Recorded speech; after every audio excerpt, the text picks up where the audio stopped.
GMS నుంచి ఇక్కడ Binola society తరఫు నుంచి నాలేశ్వర్లో కానీ లింగాపూర్లో కానీ గోదాములు కట్టారు రైతుల కొరకు. అదేవిధంగా ఎప్పుడైతే బ్యాంక్ అనేది మన డిసిఎంఎస్ అనేది మనం రైతులకు లోన్స్ ఇచ్చడం కానీ తీసుకోవడం కానీ రైతులకు సేవ చేయడానికి వచ్చినా, అదేవిధంగా మనకు నాటడానికి కానీ వచ్చినప్పుడు గోదాములు కట్టుకుంటూ వచ్చిన వాళ్ళ కనీస సౌకర్యం ఉండాలని ఈ రూమ్ కూడా కట్టారు. కట్టినందుకు సొసైటీ ప్రెసిడెంట్ కానీ మెంబర్స్కి కానీ అభినందిస్తూ, అదేవిధంగా నాలేశ్వర్లో వెటర్నరీ డాక్టర్ లేదంటున్నాం, పశువు బాగుంటుందని చెప్తా ఉన్నాం. తప్పనిసరిగా ఒక వెటర్నరీ డాక్టర్ లేదంతా ఒక రోడ్డు బాగుండి వచ్చి మనం అనుకున్నాం పెండింగ్. ఆ టెండర్ అయిపోయింది. టెండర్ తప్పనిసరిగా రోడ్డు కూడా అయిపోతుంది. స్కూళ్ళకు కూడా కొద్దిగా మనకు రూములు కావాలని చెప్పారు. స్కూల్ కూడా 1 లక్షలు శాంక్షన్ చేస్తాం.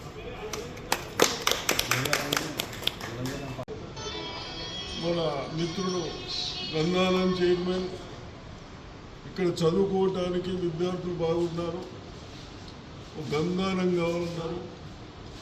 యువకులు గ్రామస్తులు మేము రూమ్ ఇస్తాము, గంగానం ఓపెన్ చేయమని చెప్పారు. తప్పనిసరిగా తొందరలో గంగానం కూడా స్టార్ట్ చేస్తారు. అదేవిధంగా రైతులు ఏదైతే చిన్న చిన్న లోన్లు రాక, రైతు బంధు రాక, ఏదైతే రైతు భరోసా ఇవన్నీ రాక ఇబ్బంది పడుతూ ఉన్నారో దాన్ని ఎందుకు వస్తలేదు, పాస్బుక్లు ఒకటి, ఆధార్లు ఒకటి, ఇన్షియల్లో ఒకటి తప్పు పడ్డాయి. కాబట్టి ఇప్పటికైనా అవన్నీ రెక్టిఫై చేసుకుంటే ఫ్యూచర్లో కూడా భవిష్యత్తులో ప్రాబ్లం ఉండకుండా ఉంటుంది. కాబట్టి తహసీల్దార్కి చెప్పాను, మీరు కూడా అందరూ కూర్చుండి ఎక్కడే ప్రాబ్లమ్స్ ఉన్నాయో ఇస్తే వాటిని షార్ట్ అవుట్ చేపిద్దాం. బినోలా ప్రాథమిక వ్యవసాయ సహకార సంఘం పరిధిలోని లింగాపూర్ నాలేశ్వర్ గ్రామంలో ఎరువుల గిడ్డంగులను బోధన్ ఎమ్మెల్యే సుదర్శన్ రెడ్డి గారి చేతుల మీదుగా ప్రారంభించుకోవడం జరిగింది. ఈ సందర్భంగా మా నాయకురాలు కల్వకుంట్ల కవిత గారిని ఆహ్వానించడం జరిగింది. ఎమ్మెల్యే గారి షెడ్యూల్ తొందరలో ఖరారు కావడం వల్ల కవిత గారి షెడ్యూల్ అందుబాటులో లేకపోవడం వల్ల రాలేకపోయారు. తర్వాత నైపేట్ మండల ప్రోగ్రాంలో భాగంగా ఒకరోజు వచ్చి విజిట్ చేశానని చెప్పడం జరిగింది. అలాగే ఈ సందర్భంగా ఈరోజు మా ఆహ్వానాన్ని మన్నించి ఇనాగ్రేషన్కి వచ్చిన సుదర్శన్ రెడ్డి గారికి మా పాలకవర్గ సభ్యుల తరఫున ప్రత్యేక ధన్యవాదాలు తెలుపుకుంటున్నాము. అలాగే ఈ సందర్భంగా సుదర్శన్ రెడ్డి సార్ గారికి మా సంఘం తరఫున విన్నవించుకోవడం జరిగింది. ఏంటంటే మా బినోల సహకార సంఘంలోని 127 మందికి కొంచెం టెక్నికల్ ఇష్యూ వల్ల రుణమాఫీ జరగలేదు.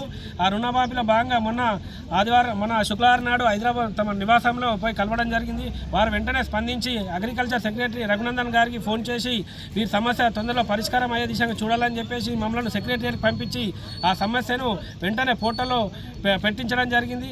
వారికి మా సంఘం తరఫున కూడా రఘునందరావు సార్ గారు, సుదర్శన్ రెడ్డి సార్ గారికి ప్రత్యేక ధన్యవాదాలు తెలుపుకుంటున్నాము. 2 లక్షల రుణమాఫీ 2 లక్షల పైన రుణమాఫీ కూడా తొందరలో అవుతాయని చెప్పేసి ఎమ్మెల్యే గారు హామీ ఇవ్వడం జరిగింది. కావున రైతులు ఎటువంటి ఇబ్బందులకు గురి కాకుండా, ఆందోళన చెందకుండా తొందరలోనే రుణమాఫీ అవుతాయని చెప్పేసి ఈ విధంగా ఈరోజు రైతులను కోరడం జరుగుతుంది. అలాగే సుదర్శన్ రెడ్డి సార్కి మరొక ప్రత్యేక ధన్యవాదాలు మా సంఘం తరఫున. ఏదైతే మా గత ప్రభుత్వంలో మోకన్పల్లి సొసైటీని వేరు చేయాలని చెప్పేసి వినతి పత్రాలను మహాజన సభ ద్వారా ఇవ్వడం జరిగింది.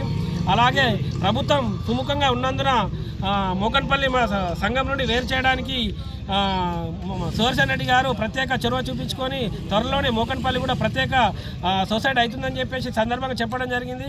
మరొకసారి మా పాలకవర్గ సభ్యుల తరఫున మా తరఫున ప్రత్యేక ధన్యవాదాలు తెలుపుకుంటున్నాను.